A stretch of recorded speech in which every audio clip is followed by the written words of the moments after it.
All right, good evening, everyone, and welcome to tonight's meeting of council, held tonight on Tuesday, 17th of October.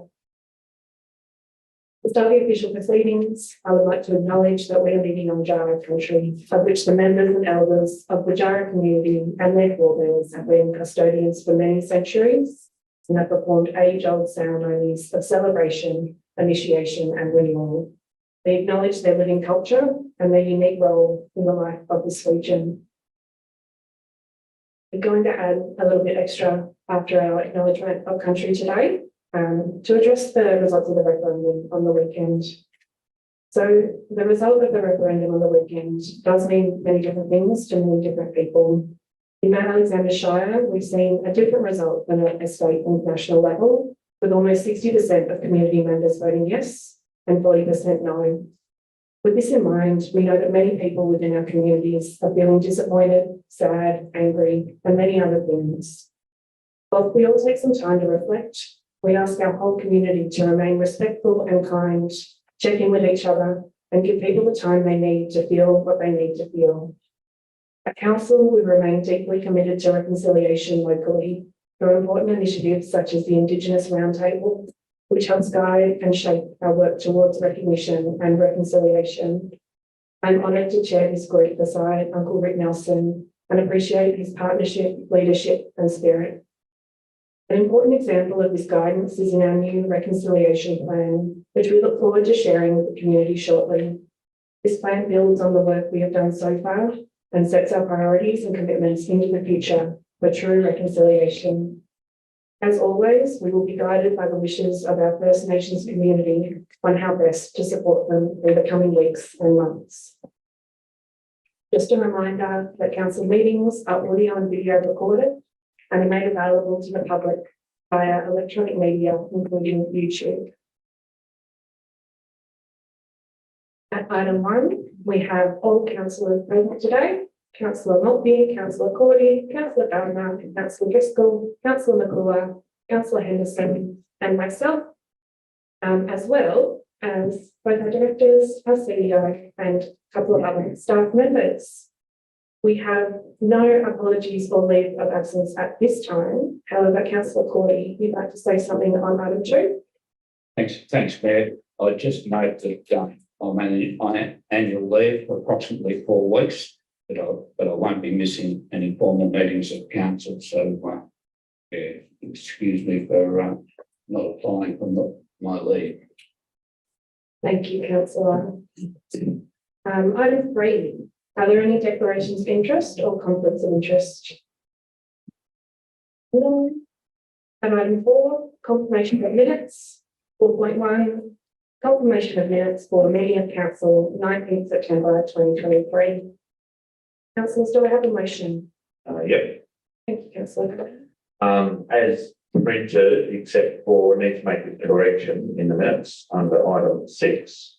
The minutes were seconded by Councillor Maltby and McClure, and their meeting was recommenced moved by Councillor Cordy and seconded by Councillor Henderson. I've read the minutes with those changes. And a seconder? Thank you, Councillor Maltby. All in favour? All in favour? Motion carried. Thank you.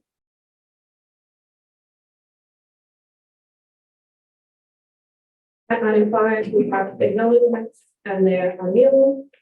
Item 6 is public. So I think we have a submitted question that we'll deal with first. Is Laurel Canost here tonight? No? All right. I might read Laurel's question for them. So this question or statement is on the Housing and Neighbourhood Character Strategy. I raised for council meeting the suggestion that incorporated in the above strategy and or the homelessness actions, the following be examined for suitability and reported back to council for discussion. Every township needs to create temporary safe housing which is central, well serviced, safe and available on foot. This means that by taking action, each town offers roughly the same homeless crisis short-term solution, which is cost effective for the Shire and visible to the residents it serves. The CFA properties, which are already government properties, offer the following unique advantages for container-style temporary accommodation: trained emergency staffing proficient in setting up temporary accommodation, water, sanitation points, well-lit open spaces central to town with large unused land, usually fenced, government-owned vacant spaces. CFA is walking distance to town amenities in every single town, generally used as emergency spaces already, accessible for trucking in of container-style accommodation, 3 to 5, depending upon space available, already financed by the local community, and this would add to sustainability by the fulsome use of already paid for properties. Staff usually present on a regular basis, even in smaller towns. The CFA employees and volunteers already know their own town residents. Short-term lease format could allow desirable terms which meet council needs and resident needs and be rolled out for all councils. By leading this strategy in a trial, Castlemaine could author a new chapter in homelessness, temporary accommodations, which would provide all of Australia with a useful, low-cost solution to a set of temporary accommodations. I will hand over Director Knight and Director Eniac, if you both have a response. Director Knight, I'll go to you first. Thank you, Mayor. So thank you all for your question. Discussions have been undertaken in previous months, actually since May, when Council made a request to look at homelessness services across the Shire. So a homelessness service mapping exercise was undertaken by officers, and that service mapping exercise certainly acknowledged the significant shortage of both social and affordable housing. That service mapping exercise also noted that there's a significant shortage of place-based services in the Shire. That includes the hours of operation. They're often very limited, and many of the services that are available for those seeking housing or homelessness support are often located outside of the Shire. We also note that Mount Alexander Shire Council does not own or manage homelessness or housing services. So there's going to be scope to provide support that must be in collaboration with other agencies and partners who do have that ability to manage homelessness or housing services. So the question that you have submitted to provide temporary safe housing on CFA land, which is central, well serviced, safe and available on foot, will need to be taken on notice. And that's primarily because this suggestion requires further consideration and discussion with CFA land, with the CFA. They are a state government authority, so there's further considerations that would need to be undertaken between local government and state government. I will hand over to Director Namir for further comment on this submission. Thank you, Director Knight. Thank you, Mayor, and thank you, Lo. With regard to the use of possible vacant land across the Shire, Council is advocating to the state government and its agencies to make available surplus land to needs for affordable housing across our Shire. So that's an ongoing process. But I'd also like to point out that any land that is made available will also need to be considered for its suitability in relation to its zoning and in relation to the type of development of land, which will need to be aligned with the Mount Alexander planning scheme. While we look forward to being able to make assessments and look at opportunities to develop vacant certain plans for the Shire, we immediately get into to selection and fixing the community. Thank you. Directors, and thank you, Lauren, for your question. Sorry. Okay. Is there anyone in the gallery who wishes to speak? All right. We will need to suspend standing orders. Councillors, Councillor Motley. Moved. And seconded. Councillor Henderson, all in favour? All right. We have suspended standing orders. Come up to the podium. And just if you'll introduce yourself, and you've got 3 minutes to make your statement or your question. Thank you. Thank you, Mayor and councillors. My name is John Taylor. I'm a resident in McKendry Street in Castlemaine, and my comments tonight reflect the views of most of my neighbours who, independent of this process, signed a petition on the issue that the last comment was about, and that's the draft housing growth and neighbourhood character strategy. One thing that we learned in the consultation process was that it's unlikely that rural living zones will be included in the strategy. We in McKendree Street, if you look at the plan that's attached to my notes provided to your councillors, you'll see that most of the blocks in McKendree Street front two paved roads with all services. What we say is, in not including rural living zones in the strategy, there is a lot of readily available land for housing that will be overlooked. And we would suggest that this is inconsistent with the Victorian government's recent housing statement, encouraging councils to make more land available for housing. We only comment on the McKendree Street situation, but I know that it reflects a large amount of land around the municipality that is not being considered. And I suggest that in changing some of the rural living zones to residential and perhaps low density residential for that land that borders State Park would provide immediate, available and accessible land for housing. Thanks for the opportunity. Thank you, Mr. Taylor. Director Amir, I'll pass over to you, please. Thank you, Mayor, and thank you, Mr. Taylor. So as you mentioned, the current housing and neighbourhood character study from Tasmanian does not go beyond residential land, and this is in line with the state government's planning policy. I can let you know that consideration of rural living zoned areas is planned for to look at in the near future, and this will commence in early 2024 when council will undertake a rural living assessment, which will consider land similar to what you have outlined and the design to rural living zone. And more information on this rural living assessment will be released in early 2024. And we hope that you and your fellow residents that are interested in this area will be able to participate and provide some valuable comment to that study. We look at how to use rural living zone land for the purposes, but also potentially for affordable housing. Thank you. Thank you. Thank you, Director, and thank you, Mr. Taylor, for your question. Is there anyone else who wishes to speak tonight? No. All right, then we'll need to resume standing orders. Councillor Maltby, seconded. Councillor Henderson, thank you. All in favour? And we will resume standing orders. All right. At number 7, we have petitions and letters. Council has received a petition regarding the draft housing growth and neighbourhood character strategy with 14 signatures. I think this is regarding Mr. Taylor, what Mr. Taylor has spoken to. In line with clause 12.2.3 of the Governance Rules 2023, if a petition or joint letter relates to a statutory matter, planning matter, or any other matter for which there is a community engagement process already in place, the petition or joint letter will be acknowledged and the lead signatory advised that it will be considered and responded to in accordance with those processes.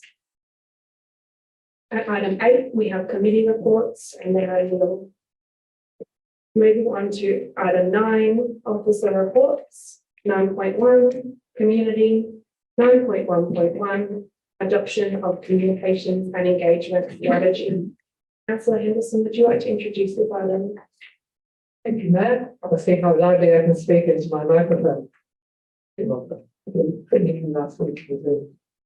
the purpose of this report is to present the communications and engagement strategy for adoption. Following extensive consultation within council and the wider community, the strategy includes a comprehensive series of actions and is intended to elevate our ability to speak to and hear from the community. It will also build trust and connection within the Shire and enable projects to be undertaken with more support and collaboration. Fantastic. Councillors, do I have a motion? Councillor Henderson. I would like to move, Mayor, that Council adopts the communication and engagement strategy and notes the feedback report and action plan. And do I have a seconder? Seconded. Thank you. Councillor Henderson, would you like to speak to your motion? Essentially, Thank you. now I will try and restrict myself, stop doing I've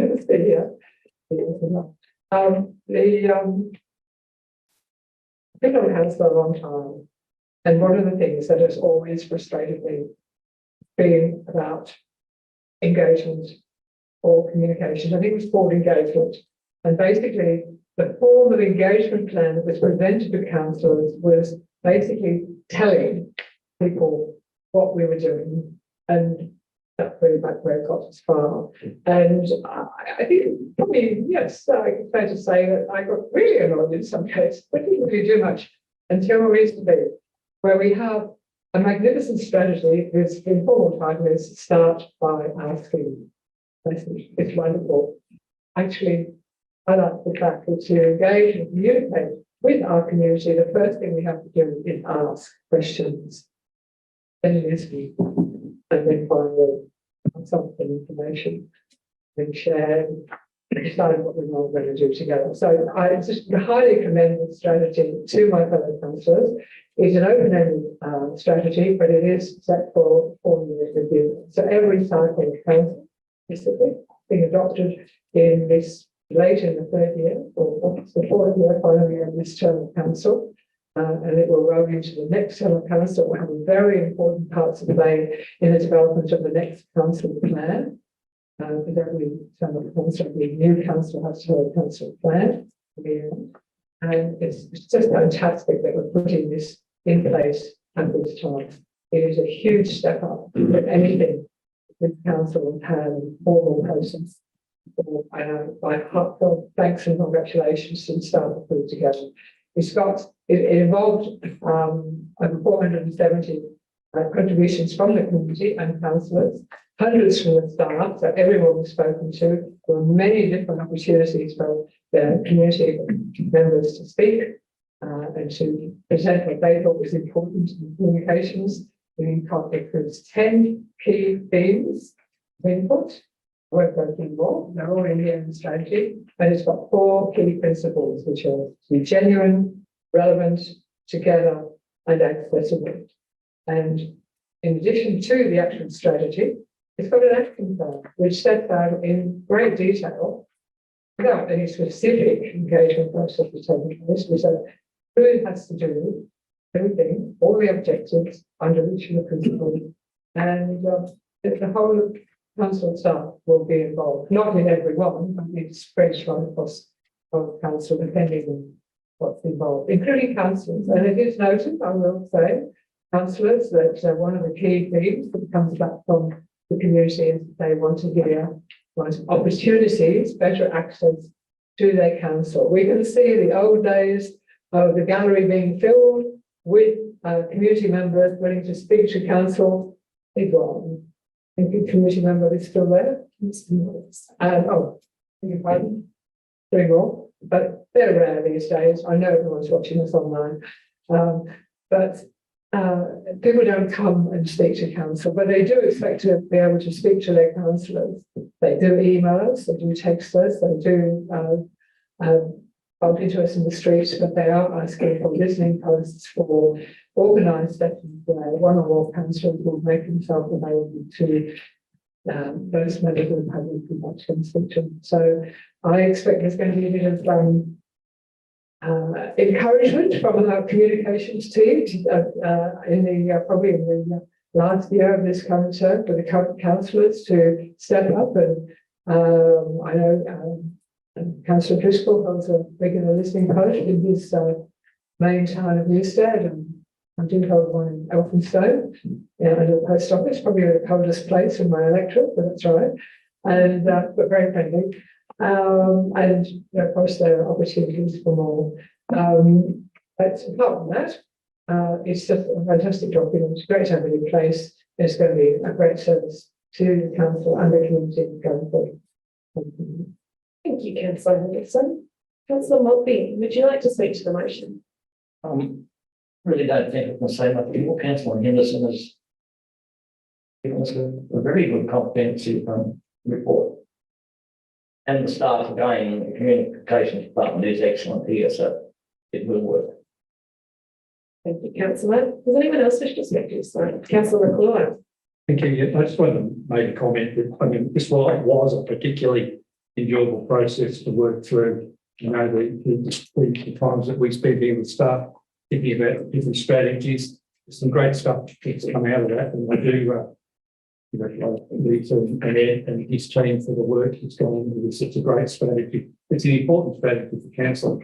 Totally agree with Councillor Henderson about its importance in the community. But I guess one caution I would make is the time. There's a thing in there about timeliness, about decision-making processes. So here's another thing that happens in the process with the council. Sometimes we get some criticism about the length of time decisions take. This is not going to make it any shorter, but I think people have got to recognise that it's an important part of the way we now communicate with the council and staff across the organisation. So great strategy, and thanks for all those involved. Thank you. Thanks, Councillor McClure. Does anyone else wish to speak to this item? Councillor Henderson, you have a right of reply if you would like it. If you just, well done communication stuff. Thank you. All right, councillors, I will now put the motion. All in favour? And motion is carried. I'll just speak briefly to this one because it's something that I feel very excited about as well. It's great to adopt this strategy. I think having a strategy that guides the way in which we communicate and engage is really important. We obviously have been doing a lot of things differently, even just in the lifetime of this council, and working really hard to reach people more where they are and try communicating and engaging in different ways. But I think having a strategy to inform that is based on what community told us is so important. Some of the stuff that really interests me is, different people want to be contacted in different ways. They want to be engaged with on different things in different ways at different times. So a lot of the questions were about kind of who, when, where, why, how we engage. And I feel like we've got a lot of those answers as well.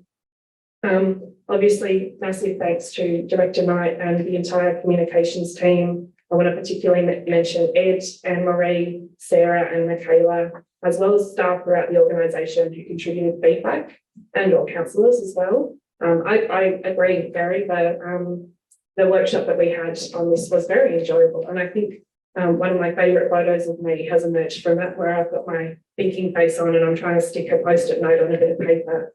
But it's really captured my considering face very well. Of course, a huge thanks to all community members who are engaged with this consultation, particularly for a strategy like this. We actually need that feedback to know what's going to work best for people. So without that, we couldn't have done this strategy or made it as great as I think it is.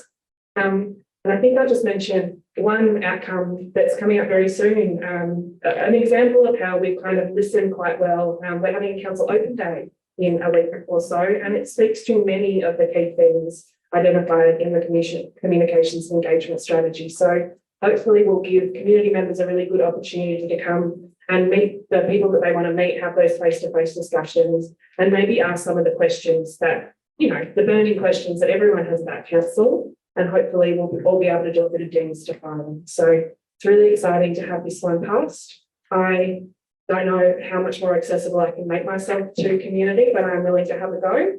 But I know that as councillors, we're keen to spend more time within our community. So that's exciting too. Thank you. Okay, moving on to 9.1.2. This is community grants awarded 2023 round 2. And Councillor McClure, would you like to introduce this item, please? Thank you, Mayor. The purpose of this report is to provide council with the outcomes of the community grants program 2023 round 2 and to outline the decision process undertaken by officers for the allocation of funds. Fantastic. Councillors, do I have a motion? Motion that council notes the allocation of funding, the community grants program 2023 round 2, being 16 applications for a total allocation of $49,016. Thank you. Fantastic. Do I have a seconder? Councillor Driscoll, thank you. Councillor McClure, would you like to speak to your motion? Thank you. The community grants program seeks to promote partnerships within the community by providing financial support to new and emerging projects and initiatives. The program is funded by the annual allocation of council's operating budget. The adopted budget for 23-24 program is 100,000, which is split into two community grant rounds of 50,000 each. So this was the second round of that program. There was 27 eligible applications received, and the process was processed by the team on staff that went through and had a look at those and applied a criteria against the judging of those. Each application was assessed against 25% for project alignment with council plans and strategies, 50% about the needs and benefits of the project to the community, 25% the ability to plan and deliver the project, resulting in a total score out of 20. So obviously the 16 that were selected out of 26 met all that criteria. There's some great programs that were selected within that those 16. A couple of the circus, I'm pleased to see that receiving grants and good support within the community. It's a great initiative up at Senior Secondary College. I think it's where they're located these days. And doing some great work up there. Also, I noted the $10,000 for the Anglian Nature Kids program, and that's with our local kindergarten, not kindergarten, childcare. Yes. Partnership. I think partnership or something. So, yeah, well done with that. I think there, but look, there's some great programs. Uncle Rick, I noticed, has got some support with setting up some branding and some kind of website. Wesley Hill Committee and Regulator. So they're all well written projects, and I'll recommend them to other councils. Councillor McClure. Councillor Driscoll, would you like to speak to this one? Yes, thanks, Mayor. Just want to point out that the number of applications received this round indicates that our not-for-profit volunteering sector is very strong and active. And the applications were particularly scored quite high. And you score high if a strong alignment with our council plans and strategy. And the other thing I'd like to note, Mayor, is that this round included quite diverse projects that represent a broad range of interest areas from across our shire. Thank you. Thank you, Councillor Driscoll. Any other councillor wish to speak to this one? Councillor Henderson. Very briefly, Mayor, I'm just very pleased to see that the round two will be underspent by a mere $84. Sometimes that upsets me when you get almost $2,000 left. You think, couldn't that have gone somewhere? But no, $84, well done. Very good. Does anyone else wish to speak to this item? Councillor McClure, you have a right of reply if you'd like. All right, I'm going to put the motion. All in favour? All in favour? Abstain? Hands up. Excellent. Motion is carried. I'll speak to this one a little bit too, because I love community grants. I think they're such a fantastic way for us to support the community to do, as Councillor Driscoll mentioned, a real diverse range of things in this round. And generally they are, but I think sometimes they, they're a bit on theme, but there's just such a lot of stuff going on here. It's pretty exciting.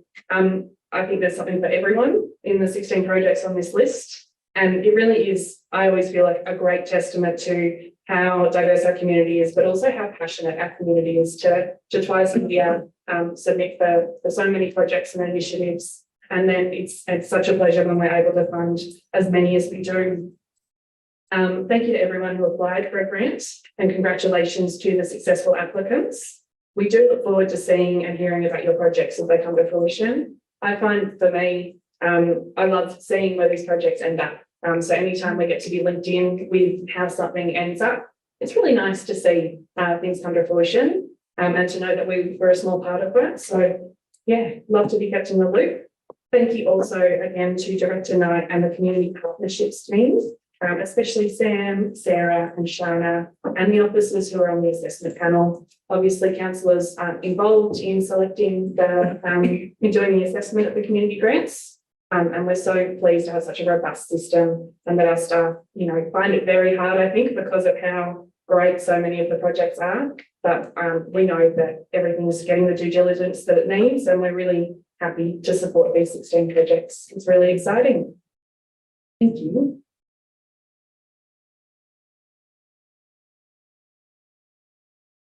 Okay, moving on to 9.2, environment, and 9.2.1, allocation of land at Malvern and Newstead for affordable housing to Wintringham Housing Limited. Councillor Gardner, would you like to introduce this item? For me.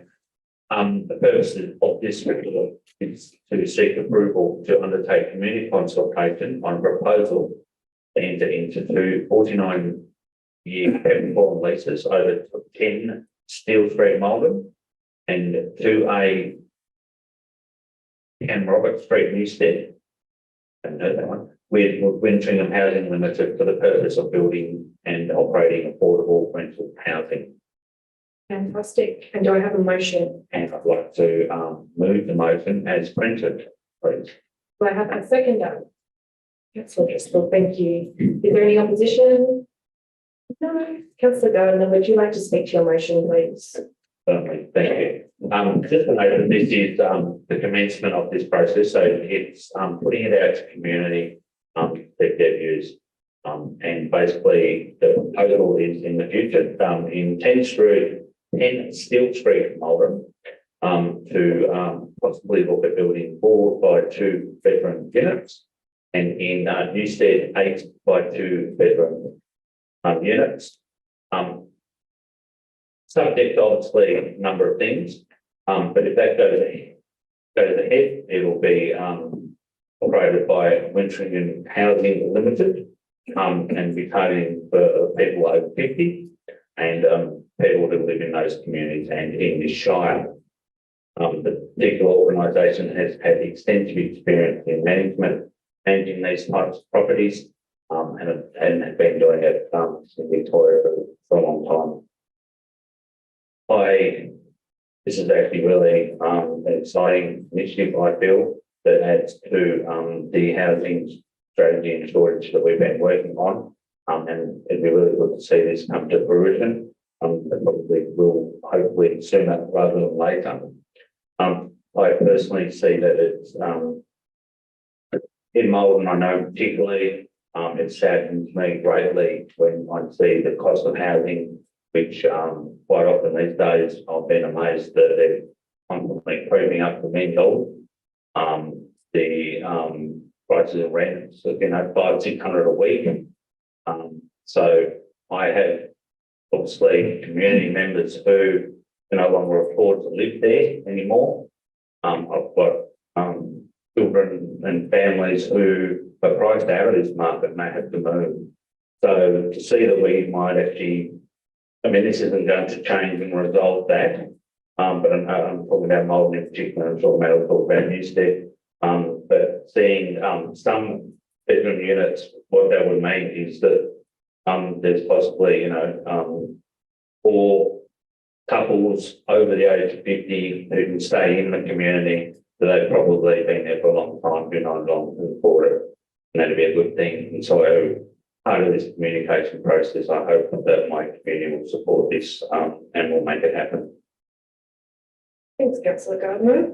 Councillor Driscoll, would you like to speak to the item? Yes, thanks, Mayor. As Councillor Gardner pointed out, this is for consultation. So I just urge all people in the area to have a look at this and come back and forward. That's the only way we can determine what to do. I actually think it's a positive strategy moving forward. We all know we have a major issue here with housing. It's not the only thing we can do, but it's one little spoke in the wheel of other things we're considering. But it's not going to cost the council much at all to do this and get a few people into solid housing, which is a great idea. But once again, I just want to point out that this is not done and dusted. It's put out for the community to consolidate, and if they can do that, we appreciate that. Thank you. Thanks, Councillor Driscoll. Does anyone else wish to speak? Councillor Lockby. Previous speakers are correct. The community, when they do participate in this consultation should take a look from the corner of Hargraves and Liverpool Street at what Windringham did to what was the old Miller home some years ago, and they will see the quality.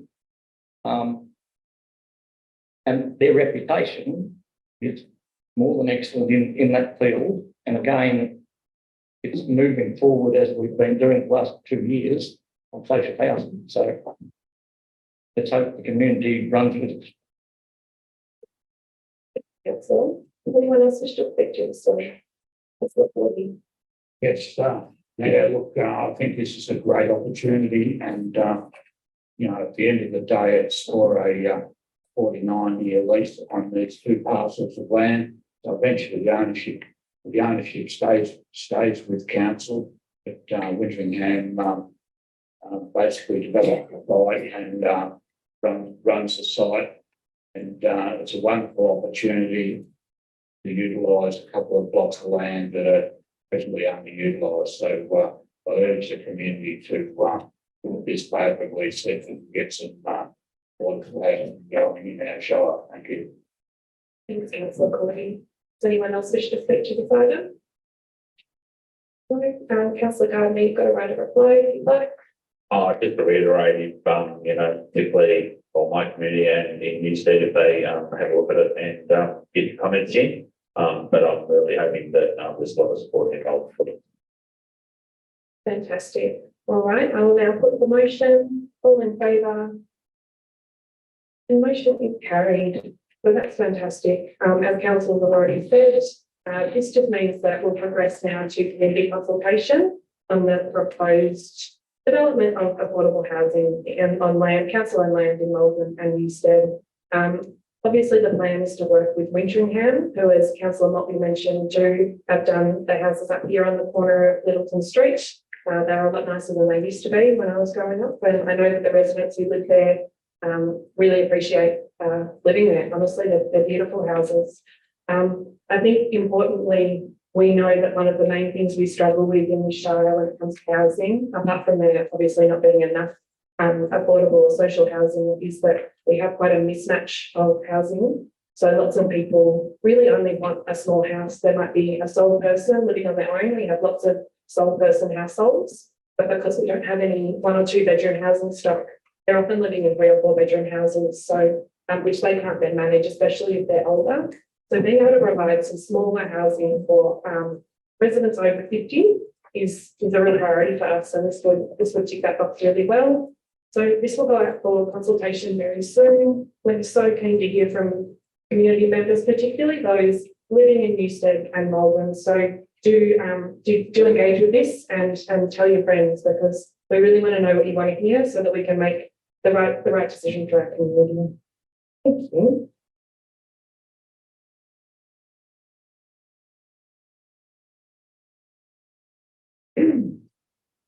Moving on to 9.3 economy, and at 9.3.1 annual report 2022-2023. Councillor Henderson, would you like to introduce this one? The report is to present the annual report 2022-2023 for City. It outlines multiple performance, the financial year, includes progress, delivery, strategic objectives of the council. It contains statutory information and includes the financial and performance. Section 98 of the Local Government Act 2020 requires council to prepare an annual report in respect to each financial year.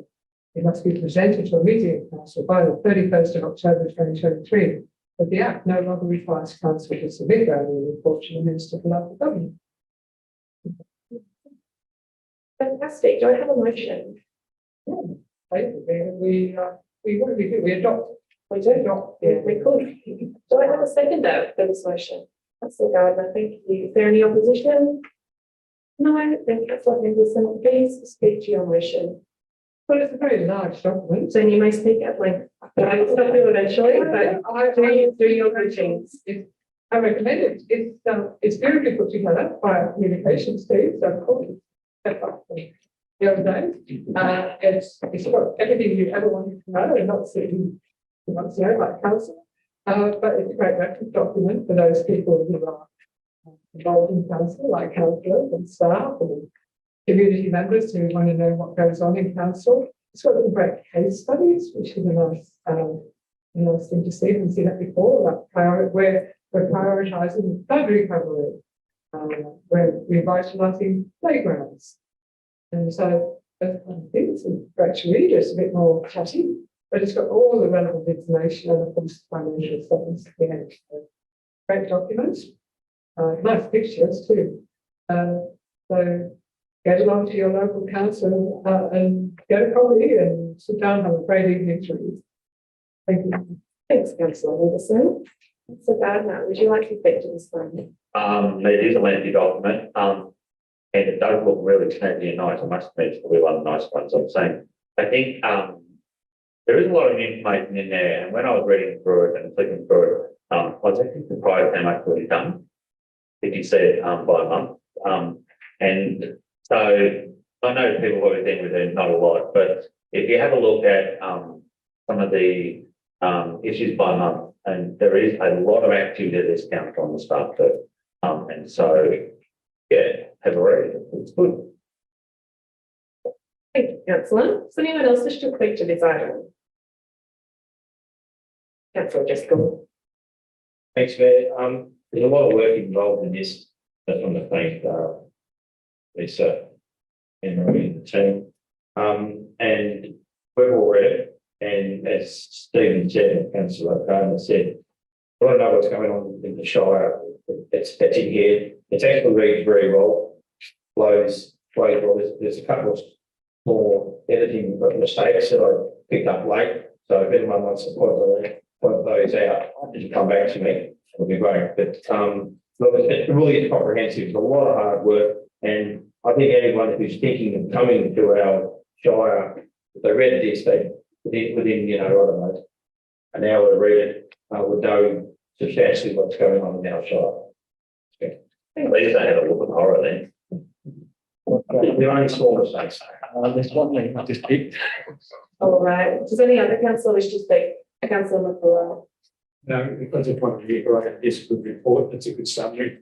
I mean, I do enjoy the great study that my councillor said about the year in review. I mean, I enjoyed reading that section and looking at the work that has been completed. It's comprehensive right across the Shire, and it gives you a good snapshot of where the money is being spent in terms of construction, 11.5 or something like that, I read somewhere. But it is a good document, and it is a good, great reference document, as Councillor Henderson said, for people to grab hold of, and all the information, different financials. It talks about the staff, the number of staff, and all of that. So it's a great document. I recommend the staff that put it together, and I commend the community to grab a copy of it and read it. Thank you. Thanks, Councillor McClure. Does anyone else wish to speak to this one? No. All right, Councillor Henderson, you've got a right of reply if you'd like to. All right, that being said, I will put the motion. All in favour? All of us, motion is carried. I'm going to speak to this one too, because I love it.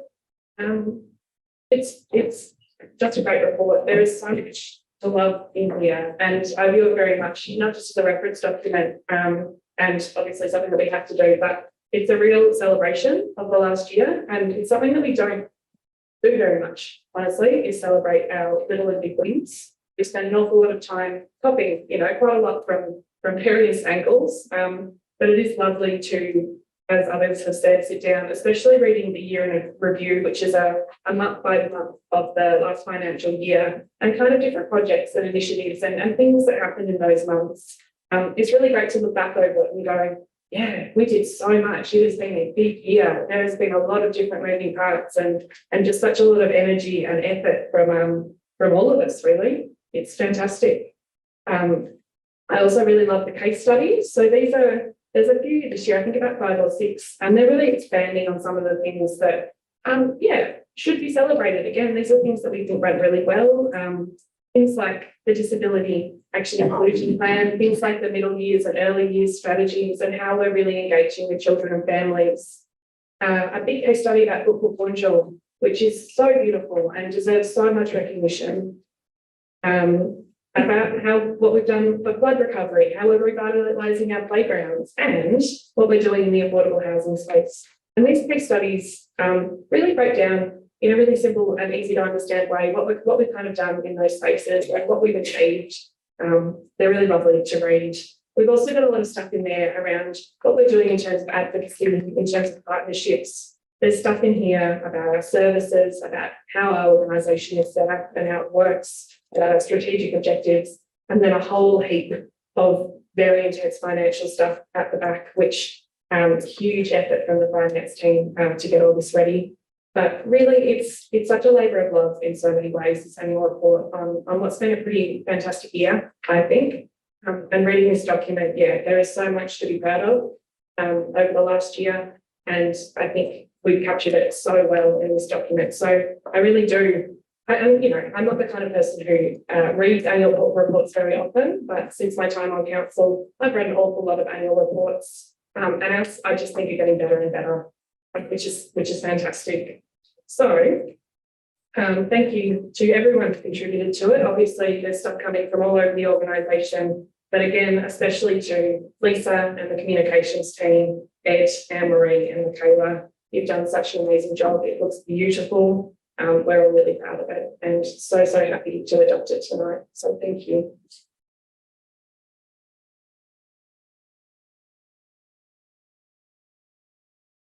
Okay, 9.3.2, Audit and Risk Biennial Report, 1st July 2022 to 31st of December 2022. Councillor Driscoll, would you introduce this item, please? Yes, Mayor. This report provides a summary of the work undertaken by Council's Audit and Risk Committee for the period 1st of July 22 to 31st December 22. I'd also like to recommend, if that's okay, Mayor, that Council notes the contents of this report and the work of the Audit and Risk Committee for the period 1st of July 2022 to 31st of December 2022. Thank you. And a seconder? Second. Councillor Maltby, is there any opposition? No, then Councillor Driscoll, would you speak to your motion, please? Yes, Mayor. The Audit and Risk Committee assists Council to discharge its responsibility under the Act. They do things such as monitor Council's financial performance reporting, monitor Council's internal controls, monitor and provide advice on risk management, monitor and provide advice on fraud prevention systems and controls, review and monitor internal audits, the internal audit contractor, oversees external audit functions, monitor compliance of Council policies and procedures with the overarching governance principles, and the Act and the regulations and any ministerial directions, other relevant legislation and regulations. As you know me, I sit on the Audit and Risk and have for a number of years, and my professional career is in listed boards, and which I also sit on all the risk committees there. So I've had some experience or the understanding of this, and I think we have a good Audit and Risk committee, and they look at this, and I think they're doing the job well, and so I'm very comfortable with this. Thanks. Thanks, Councillor Driscoll. Councillor Maltby, would you like to speak to this item? Thanks. Councillor Driscoll's right. The Audit and Risk Committee do a great job, and we're certainly appreciative of that. And certainly I'm fairly sure because of their leadership of Nicole Cox, they're performing excellent. Thank you, Councillor. Does anyone else wish to speak to this item? Oh, sorry, Councillor Gordy. Thanks, Mayor. I'd just like to acknowledge the excellent work of the Audit and Risk Committee and thank them for their work, and also for the staff that work with them in terms of providing information. But they're doing a fantastic job, and really appreciate it. Thank you. Thank you, Councillor. Anyone else wish to speak to this item? Councillor Henderson. I'm just wondering about the risk management, where it's been rescheduled to be completed for May 2022. At which page are you on? Just read that, I'm thinking of the outstanding. lie under the risk plan change. It's included in the agreement, and they said that we completed for each meeting. I think remembering that this is a report from 1st July 22 to 31st December 22. So we're quite a ways past that, obviously. Fantastic. Yes, thank you. That's all right. Does anyone else wish to speak to this item? No? Councillor Driscoll, you have a right of reply. Yeah, just, I want to say something. Some of the members of the Audit Risk Committee still, we're a medium-sized shire. Some of the members on the Audit Risk are much larger councils than us, and they've got some good experience there. So they've got a lot more resources behind them than we do, but we're getting a lot of their experience and learning from those councils that are bringing to us. So I think that's an important point. To cover a bit, these people, some of them are very professional, all professional, but it's their profession to sit on these boards. So we get a really good mixture, broad mixture of different size councils that help us. So I think that's a good thing. Yeah, you're right. All right. Well, I think already had to reply. No, I thought we were going to say. Oh, you're just jumping the gun on voting. All right, I'm going to put the motion. We're ready? All in favour?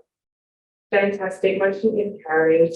And just echoing the sentiments of my colleagues, yep, we are very appreciative of the Audit Risk Committee we have and the work they do. I've sat on it for the last year as mayor. I've told the story a lot of times, but when I first started on council and started my first Audit Risk Committee meeting, it was terrifying and I couldn't understand almost anything, and I can now understand almost everything. So that is real progress, and but also, yeah, very appreciative of them explaining things to me when I'm not quite sure what is going on, because it is a dense amount of stuff, but we're lucky to have them.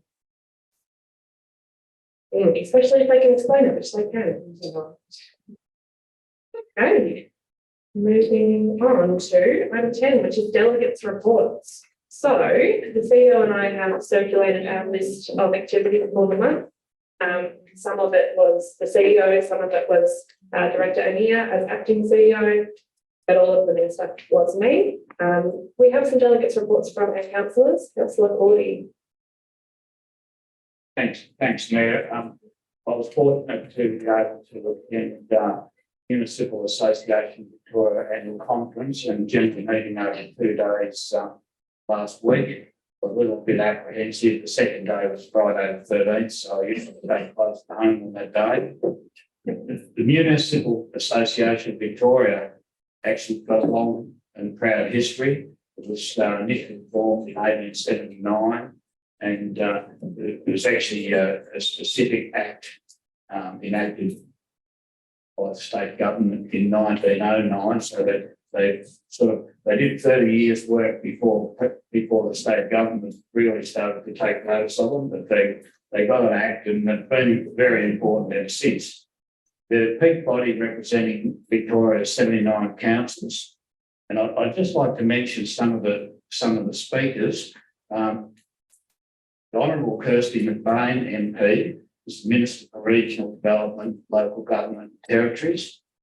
She, in her opening statement, she mentioned Mount Alexander Shire's success with the Bundall exhibition at the Market Building, and I can tell you, everybody knows that Mount Alexander Shire's success. Everyone in the state that is, and now it's got a federal award as well. So well done to all concerned, including our Rick Nelson, who features in that exhibition. But it was great to hear the Minister talk about our shire. She didn't mention anybody else's shire, so in her speech, so pretty good effort. A couple of things she spoke about. She emphasised the importance of working together. And it's something that we're doing here very well at Mount Alexander Shire. We work well as a team and we work together well with our staff. And it's a real formula for success. She did note that funding is available for councils to reduce their carbon footprint, so there might be some money in that one. Other speakers, the notable ones, look, a lot of speakers over the day. Rodney Carter and talked about Jar Jar Warung and the work they're doing, particularly in Bendigo. Put on a great presentation, and there was a forum talking about how local governments working with our Indigenous community. Other speakers included Roberta Skilross, and she's from the Auditor General's office, and she had quite a bit to say. And one of the things she was talking about is local government's tendency to roll capital budgets through into the next year, and how that all works. So it's interesting that it's very switched on, and he had some good advice. Another one that I wanted to mention was Peter Madison. He was formerly of Grand Designs, and he was talking about the number of houses that we need to build, and getting them going and getting them started is a real problem, getting the numbers that we need. Another great speaker was Merrin Terrell from the Grattan Institute, and she's done a lot of detailed research on the spending on roads right across Australia. And in real terms, the amount of spend on roads is progressively reducing. And one of the key statements was maintenance done in time can lead to large savings. And it was all backed up with science, but in real terms, Australia is spending less on, particularly in rural and regional areas, less on roads than ever, and it's catching up with us. The other speakers they were great. The second day was the general meeting of the Municipal Association, and I had the CEO with me. I think I got 100% of the questions right through the day, and the CEO will correct me if I'm wrong, but one of the interesting ones, because Municipal Association is statewide, one of the motions that was put up on the day was to do an interchange at the where the intersection is adjacent to Calder Park there. It's a high problem area. But that was rejected. But when you think about it, it's really only, it was quite close, but it was rejected by the overall consensus of the councils present. And let's face it, 3/4 of the councils don't travel up and down the Calder. So it was interesting. A lot of good resolutions made, and MAB is a great organisation. I was very pleased to be able to represent Mount Alexander Shire there. Thank you. Thanks, Councillor Corby, and thank you for representing us there. It was lovely actually to sneak across and see you, getting amongst it, having a great time.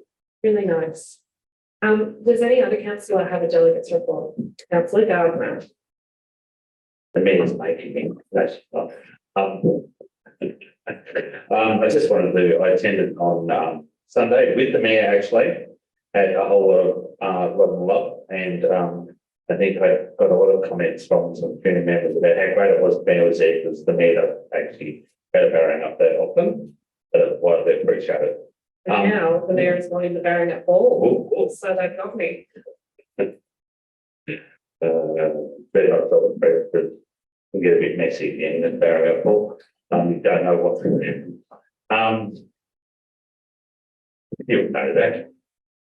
Yeah, so sorry, it was a celebration of lost for the anniversary of floods, which was the day the council had helped organise. There was some great music and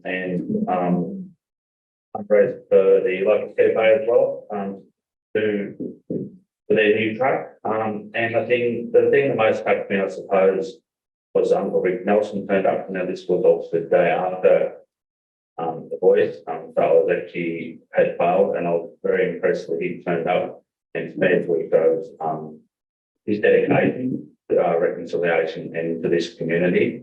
that he turned up and did a smoking ceremony. And it was really nice to see everyone who attended got up and spoke. It was really nice.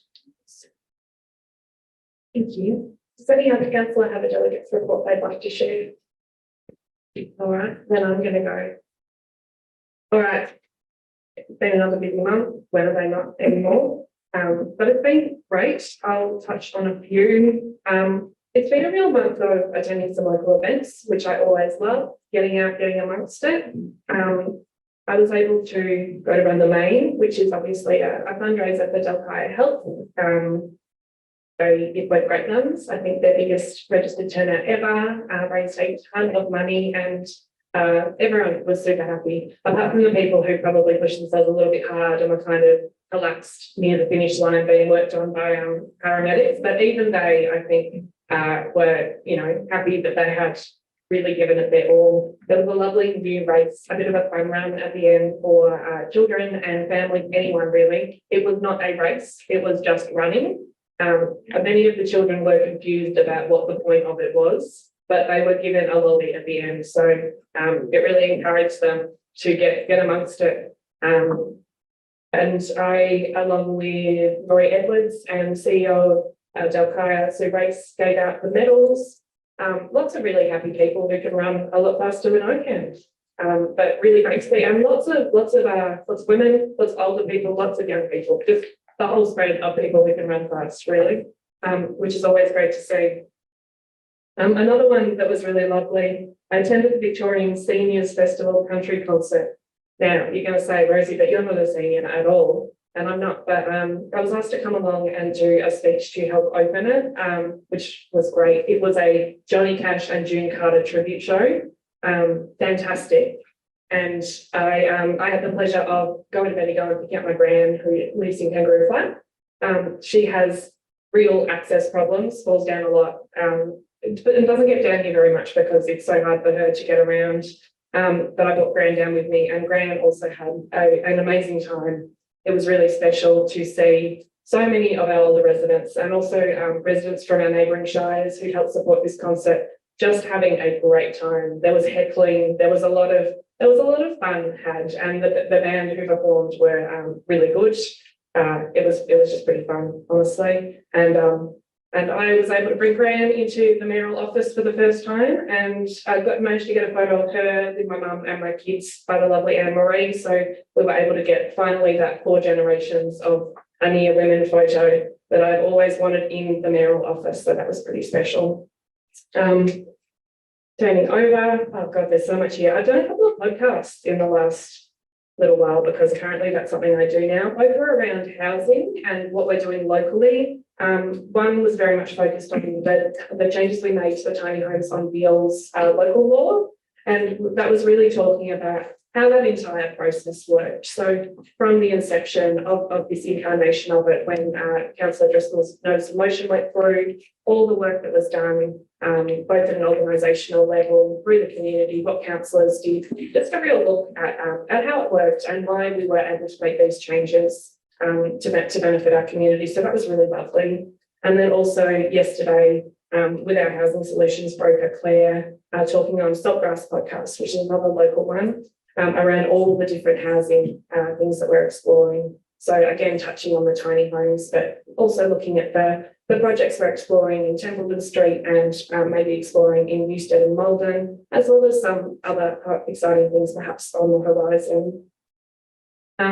Had a jam-packed weekend, just back-to-back things, but it was all great, so I'm going to talk about them all. The Emergency Expo, one of my favourite things to do every year. I didn't have my kids for the weekend this year, so I was a bit awkward about it, but they still let me spray the hose, they still let me get in the fire truck, and I did CPR relatively successfully on a training dummy. But it's just such a fun day. There were lots of families there, which I think is lovely. Everyone's really friendly, and it's such an accessible and fun way to introduce kids into emergency management, which itself can be a pretty big, scary topic for people if you're thinking about floods or bushfires or other emergencies. But for kids, they just want to see the trucks. They want to talk about the fun stuff. But I think it's good for them to gain those relationships You know, they were having a go with the police's speed guns and, yeah, they love spraying the hose, not real guns, Councillor Henderson, the speed guns that tells you how fast the car is going.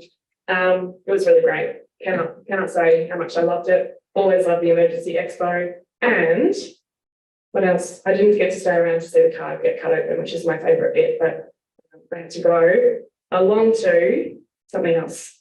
I also attended Tooting Primary School's 150th anniversary celebrations on the weekend. So they've been a school for 150 years, I think, in 2020, but because of COVID and everything, it's pushed out till now. It began with a parade. They were all kind of dressed in old-timey clothes and it was rather nice. Did some speeches, met some of the, met the two oldest living students who've attended that school, one of whom is 99, one of whom is 96. They were both able to walk up the stairs, which I was so impressed about, and it was fantastic. Obviously, Elaine Appleton was there in full form.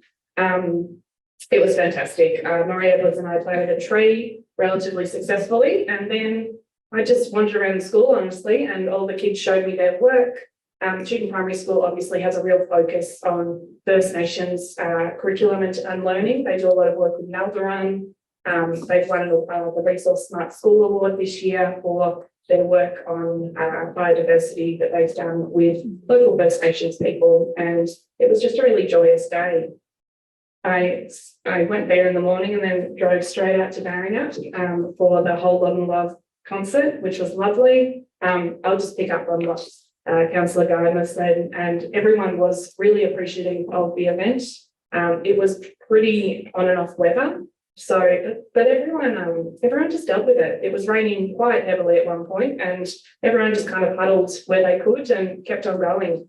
Obviously raising money for local Barringat organisations, the CFA for a new truck, and also for the Barringat Hall, which is a beautiful hall. I'm really, really pro the Barringat Hall right now.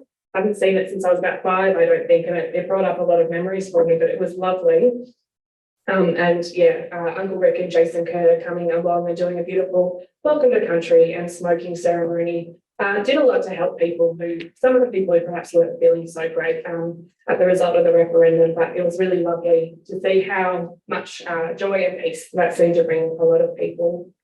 The last one that I'll touch on, and then I will stop. I attended my last local government mayoral advisory panel meeting on Thursday in Melbourne. So this is a panel of mayors from around the state, from big and little councils, advising the Minister of the local government on various things.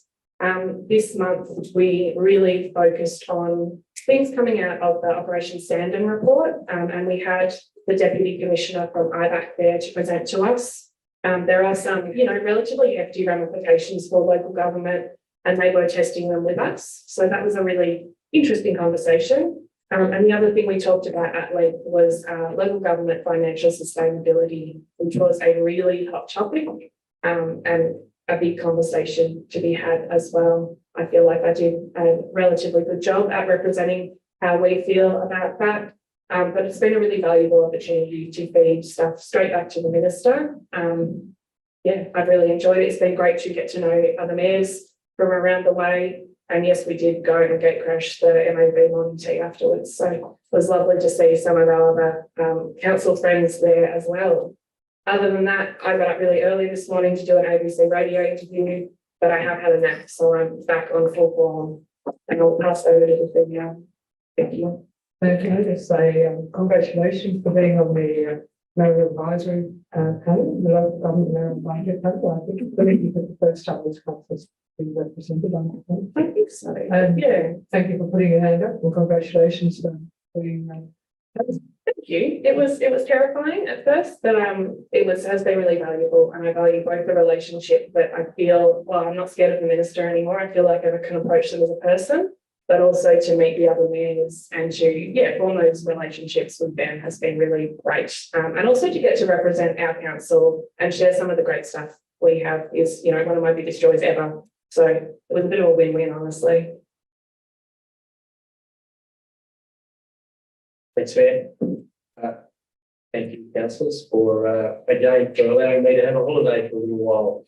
It was great to be on leave and has been really great to be back as well. So thank you again for letting me do that. a big thank you to Director Anir for being our CEO throughout that time. I have heard from all quarters that you did done a fantastic job, Director Anir, in the role. So well done to you and thank you. Thanks also to Director Knight, our wonderful team of executive assistants, and our two acting directors in Director Diss and Director Quarry, who are two of our managers who filled in for Director Anir while he was filling in for me. All of that support is critical to my role and his temporary role in being successful, and thank all of those people for helping out during that time. The majority of the matters that are on this list, Mayor, I don't think it's some from me and some from Director Anir. I think it's just about all Director Anir actually the activities of the CEO on this list. There's a couple at the end that I will talk about that I was involved in, but I welcome you asking extensive questions of Director Anir if you like in a moment. Can I say thank you to all of you for not only acknowledging a lot of the work tonight, but in particular the annual report. Thank you for your appreciation of what's in that report and the effort that goes into creating that report. I think all of us sometimes are asked by the community, what do I get for my rates? And sometimes it's a rhetorical question that is not expecting an answer. But for me, that report does an amazing job of saying, what do you get for your rates? What does the entire community that you live in get for their rates collectively? And I think that's a really important thing for us to understand. Is we try to do a lot of things for a lot of different people, and that's the best effort we have at trying to capture that. It captures some of the very big things. Doesn't capture absolutely everything that we do for our community or that you do for our community every single day, but it does a pretty good job of trying to capture the good stuff. And I'm very proud of that document as well, Mayor, and love waving that around, and we'll certainly be sharing that with our local members following your adoption of it tonight. Just a couple that I did want to mention is meetings that I had in the last couple of days, actually, I haven't been back very long. Met with the executive officer of Lead Loddon Murray to talk about their program, and really wanted to promote that as well here. The Loddon Murray Community Leadership Program, one that you've been proud sponsors of for a very long time and continue to be. It is a brilliant program that has led to many great leaders, and not just in our community, but across the whole region, being helped to be even better than they were before, and to work out how they want to make their contributions into their communities, many of which have ended up being councillors, which is another great product of that program. So I did want to do a quick plug for that. It is open for next year's program, and 30th of October it closes, but by all means, they're very happy to talk to people if they're still thinking through that after that time as well. So I would encourage people to have a look at the Lead Loddon Murray website and have a think about applying for that. And there will be at least one, we know there will be at least one member from our community supported to do that program because of the contribution that you made. Another one I just wanted to note, there's change as always. We do have a new regional director in the Loddon Mallee Department of Energy, Environment and Climate Action. We caught up today, Steve Hamilton's name, we caught up today just to have a bit of a discussion about where things are at from his perspective, what's important to us. Great chance to talk through a lot of the priorities that are on your mind, I know all the time, the likes of housing and other matters. So it was great from my point of view. Steve Hamilton's got quite a lot of local government background. He's got a variety of backgrounds, but he has been in local government, most recently as a director in the city of Greater Bendigo. So a very good understanding of our region, a very good understanding of local government. And we don't get to be on the panel to pick these people, but it's something we always like to see is state government people who actually have walked in our shoes and understand what we're trying to do and how we have to work. So I think that's the start of a great opportunity for us there in the new regional director.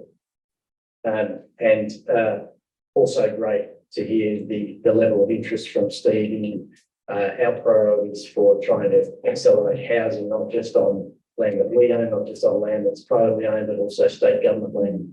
It's very, very keen to fully understand the work that we've done on the likes of Eddie Street and how he and his team might be able to help us make that come to life. So that was a great meeting there.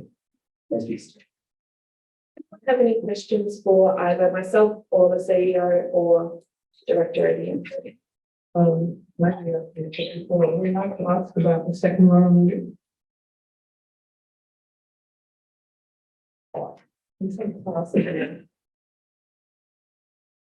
Director Eddie, is Councillor Henderson allowed to ask about the second one on the list? Yeah, I definitely thanks. I'm talking about the second for this. I had the pleasure of meeting a couple of residents after the Cambridge Creek to discuss with them opportunities for the way in which we plan to construct the creek and to speak them through the different options that were available and to get their feedback on how we could potentially access the property in relation to the construction of the footbridges across the creek, one in particular. So it was a good meeting. I had an opportunity to go out there with the engineers as well, which was to confirm a few things. So that is in preparation for when we get to the stage, which is coming up very soon. Once we get all of our permits in place and we're able to then move ahead with the construction of the trail. Fantastic. Thank you very much. Thanks for everything. Right, so these things are still alive. Absolutely. Our directors who do the work, and all the other structures, still working on it. Yeah. Even though we think it's going to, there we go. Are there any further questions from anyone? No. All right. At item 11, we have notices of motion and there are nil. At item 12, urgent special business, there is nil. At item 13, we have confidential items. So these reports are confidential in accordance with section 66(2)(a) of the Local Government Act 2020, which permits the meeting to be closed to consider confidential information. The recommendation is that council closes the ordinary meeting of council. That's not the right date. Okay. 17th of October 2023, in accordance with section 66(2)(a) of the Local Government Act 2020, in order to consider confidential information as it contains, as defined in the Local Government Act under section 3, definitions, confidential information, A, council business information, being information that would prejudice the council's position in commercial negotiations if prematurely released. That is the recommendation. Councillors, do I have a motion? So moved. Fantastic. And seconder, Councillor Gardner, thank you. All in favour? Fantastic. The motion is carried and I will now close this meeting so that we may discuss confidential items. Thank you for attending.